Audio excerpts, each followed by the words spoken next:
Hello, this is Dr. Douglas Carrata coming to you from the Modern Nose Clinic. I want to talk a little bit about food allergy. It's somewhat mysterious, right? Everyone kind of wonders, do I have it? Maybe you do, maybe you don't. Well, we can find out here at the Modern Nose Clinic, and you may have undergone allergy testing already, and you're looking at your results, you're trying to make sense of it all.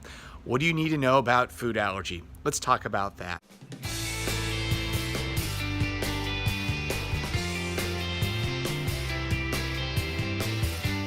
It may be a surprise to you that for years I tried to talk people out of undergoing food allergy testing. Then I got really smart and I said, you know what I should do? I should give patients what they want. So we started testing for food allergy, and you know what else? It's really popular. And it has been informative. So I kind of feel bad that I was talking people out of it for years. But you might ask, why?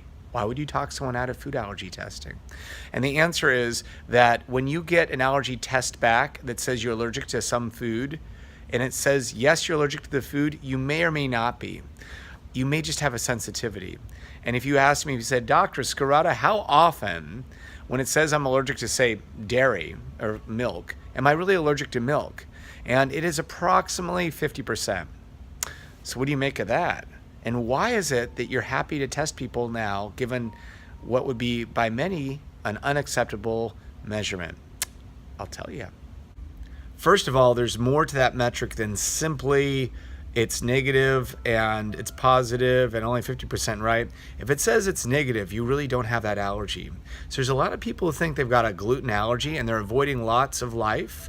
And it turns out if we test you and it says you're not allergic to gluten, you really probably are not allergic to gluten. It may be that avoiding gluten makes you feel better for other reasons, but not because you have an allergy. So when it's negative, it's very helpful. That's number one. Number two, if it says you are allergic to something like soy, well, soy's in everything. So how would you figure that out on your own? Not easily.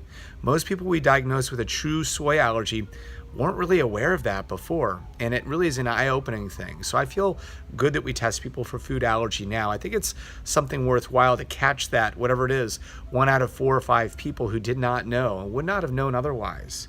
But once you find out what your allergy profile is to foods, what I recommend is a food journal, or as I'm told by my kids, it's a diary if it's a girl, it's a journal if it's a boy. So that's what happens when you have young kids, right? How I recommend doing a food journal, because I'm a boy, is that you take that food, and if you want to do multiple foods, you can do them all at once. And we do something called an elimination diet. And we call it that because you eliminate eating that food for a period of time.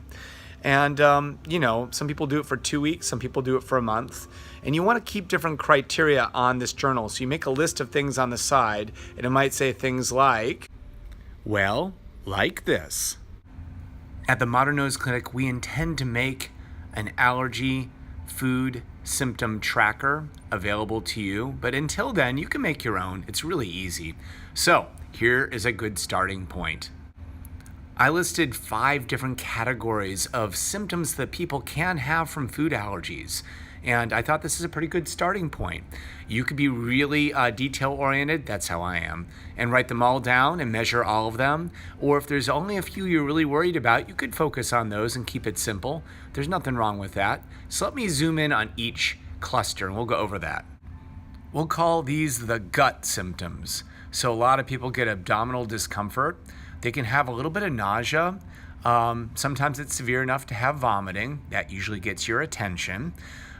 You might be concerned about the consistency of your stools, and certainly that could be a GI problem and not an allergy problem, but if you have diarrhea or loose stools, then that's something to consider.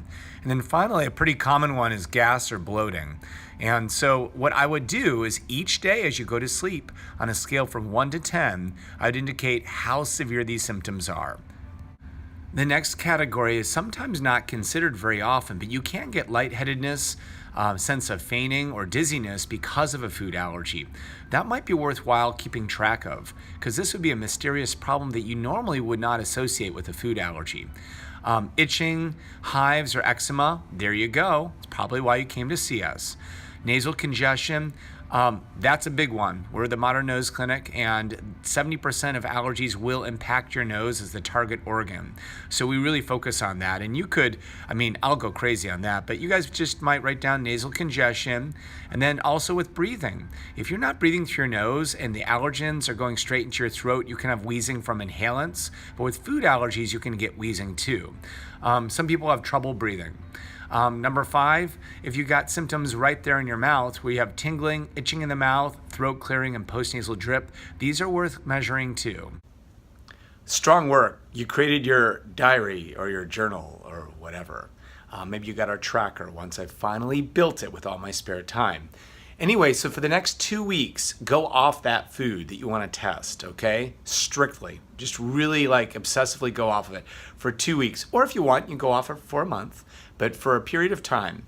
Then at the end of that period of time, and measure it each night, at the end of that period of time, go back on that food big time. So let's say it's milk and you really miss that Starbucks latte. Well, make sure you have a latte on that day back. Have some ice cream. You go crazy, okay? And then see what your symptoms are. If they don't, you could do that for several days if you like. Some people just go back to normal use of that product. It may not be as dramatic of a difference. You want to measure that for the next 2 weeks. Then you average the results and you see how much of an improvement there is. If you would like, bring your data in. I'd be happy to do that for you. And we can show you what percentage improvement you get by avoiding that food. So that, my friend, is how the Modern Nose Clinic suggests doing a food journal. Signing off, Dr. Douglas Scarata. We know your nose. On our website, modernnoseclinic.com, we have a video library section where you can explore and learn more. Feel free to share these videos with your friends and family. We want to have highly educated patients. Also, feel free to check out the YouTube channel. Thanks again, Doug Scarata.